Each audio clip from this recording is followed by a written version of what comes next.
about really something that I had thought about years ago. I thought about putting together a metaphysical place, and I had come up with a name for it, and I thought that over the years that I might do something with it.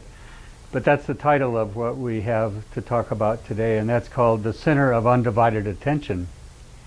And I wanted to have a center of undivided attention that I thought would be a wonderful place to teach how to be in the presence and how not to be divided in consciousness, really. And it's a duality of consciousness, duality of belief that causes most of our problems in life, really. It's what causes us to feel alienated, separated, divided, divorced. It's the source of all the roots of most problems on this planet. And the early Christians had an interesting concept that the Christians, of course, have got Satan, the devil, the serpent, but they got that from Saturn, who was the serpent. Satan, the devil, the serpent came from Saturn. The word devil comes from two roots, di, divide, and abalos, abolish, divide and destroy. So when I am talking about being in the center of undivided attention, it's getting your attention to the allness of good. Okay, the allness of God, if you would. The early Christians understood that concept with amazing clarity. And they had exercised their belief so well that even in the face of death, they never even wavered in that belief. And that they acted out their belief by their response to these events that seem to be other than good. And in life, we are confronted all the time with this duality of evil and good. It's a constant battle of, in the universe, it's here, we see it on Earth, we see the likes of ISIS and all these things that are going on with death and destruction. And yet, the early Christians said some interesting things. They had concepts that were totally foreign to most rational thinking, and one of them was that all things work together for good for them that love God. And it's an interesting inclusiveness there. It didn't say some things work together for good. It says all things work together for good for them that love God. And in that very grounded faith of unity and unification that they had with their sense of the allness of God, they walked this planet with unwavering faith. And their faith, it said, was counted unto them as what? Righteousness. It made them right. Okay? That's what, when it says your faith is counted unto you as righteousness, it means literally that. But your faith in what? The problem is most of us all have faith.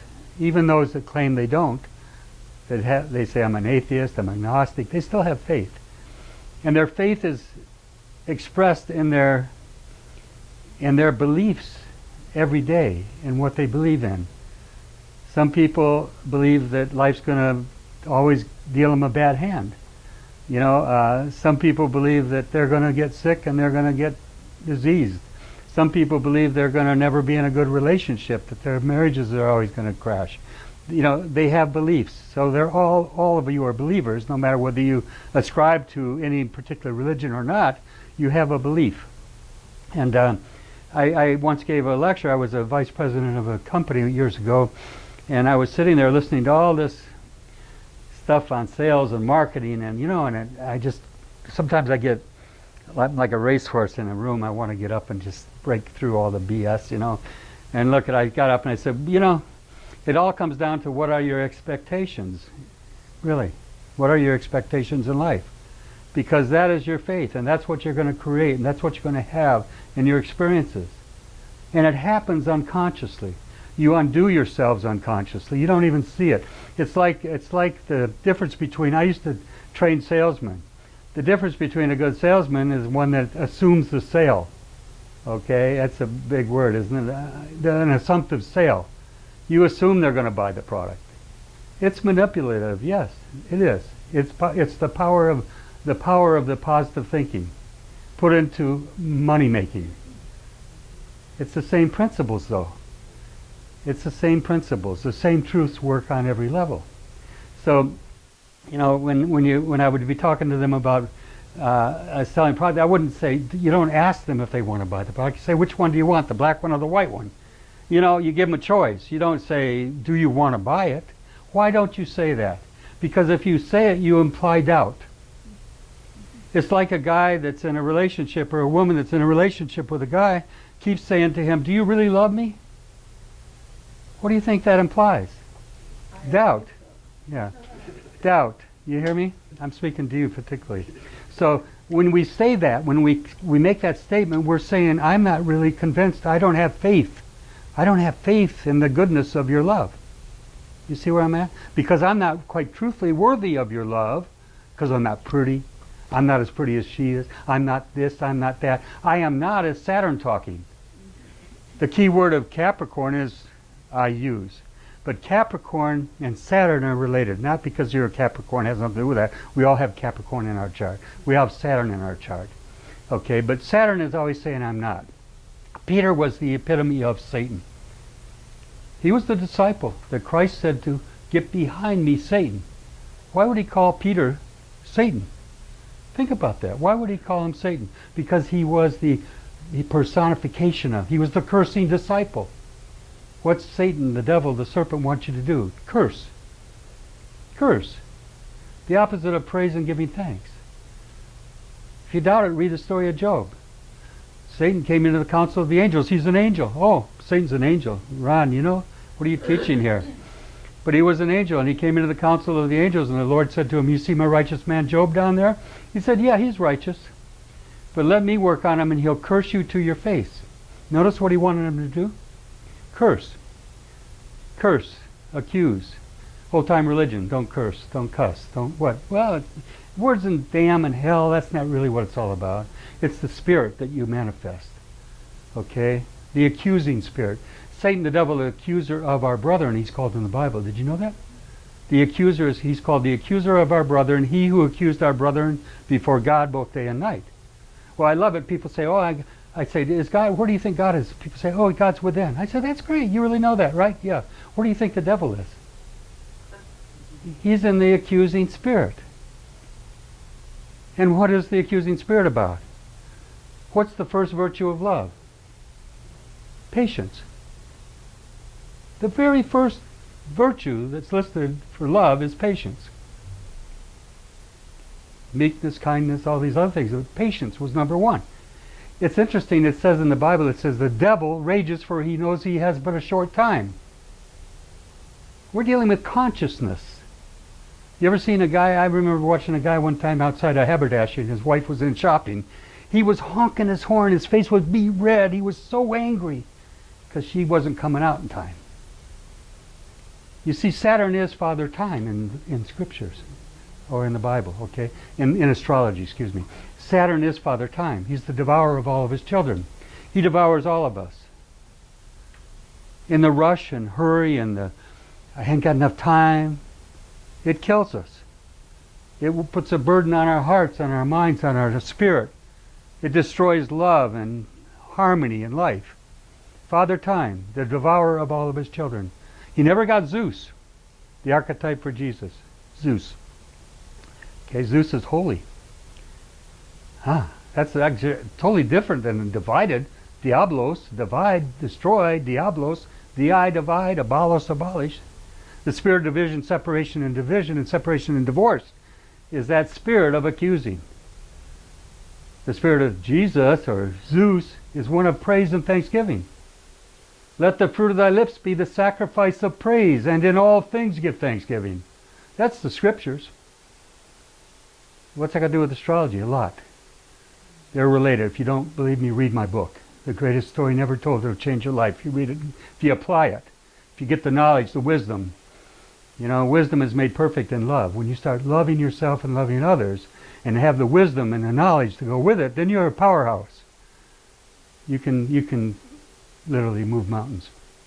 The point is that it's all based on accusation and response to life, and praise and giving thanks. There's only one high response. The only way, if I love my wife, I praise and I give thanks to her.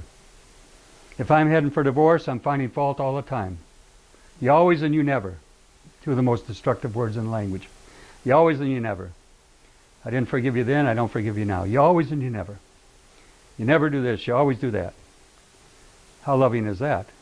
Spirit of accusation rearing its head again. Get behind me, Satan. You know what that is? Get behind me, Satan. It's the past. It's where people live. And regrets and recrimination and guilt.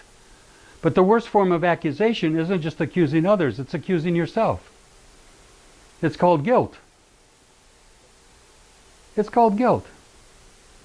And we go through life and getting sick and diseases because you know why? We're walking around guilty all the time. Because the body cannot stand in that state of division all the time without breaking down. The only way to heal it is through love. And the only thing to love is to love yourself first. It says a man loves his wife, loves himself. You have to love yourself before you can love others. The more guilty you are, the more you're going to find others to blame. It all started in Adam and Eve. They were in a place called paradise. Para means beyond. Dice means to divide. They were in a place beyond division until Diablos enters in.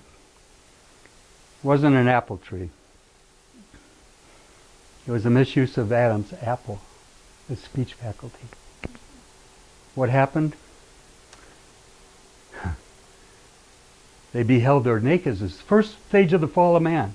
They beheld their nakedness and they were ashamed. What's that imply? Guilt. Like the child that's got his hand in the cookie jar and gets caught. Or he's snuck something, done something wrong, and you look him in his eye and he can't look at you face to face because he's guilty. As we get older, we get better at looking a person in the eye, even though we're lying. But when we're young, we can't do it very well. It's the little kids who put their head down, you know, because they know they're guilty. We lose that innocence as we get older. But the point is that the first stage was they hid themselves for they were ashamed. Now they're guilty. What are they going to do? They got to find someone else to blame. It's called scapegoating. We're back to Capricorn, the goat again, aren't we? So what happens? It's not my fault, Adam says. It's the woman thou gavest me. So it's your fault you gave her to me, and it's her fault she made me do it. I'm not going to take the blame. But she's not going to take the blame either. It wasn't my fault. The serpent beguiled me. I spent 9 years in prison. Some of you know me, some don't. I always talk about my past. My early youth, I was a bad, bad guy. And I spent 9 years in prison. It was like a monastery for me. That's where I studied and researched and found what I found. Finally saw the light in all my darkness. But in that place, I noticed that those who were the most guilty of something were the first to bring me the newspaper article about somebody that had done the same thing. I'd say, that's amazing. That's his crime. And he's so engrossed in that and bringing that to me. Because you know why? Because his heart's still in that action. So them that are guilty will be the most accusatory. People that are filled with love don't accuse. You know, like Christ said, he who is without sin, what? Cast the first stone. It's called forgiveness. You got to forgive yourself. Forgive yourself.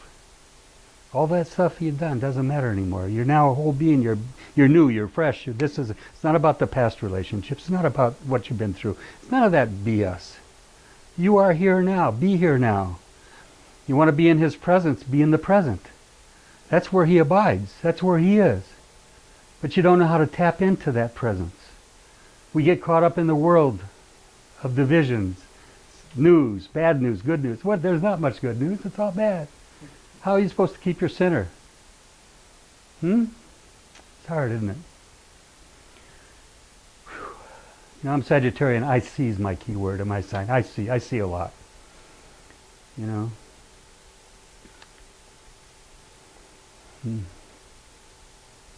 We're in the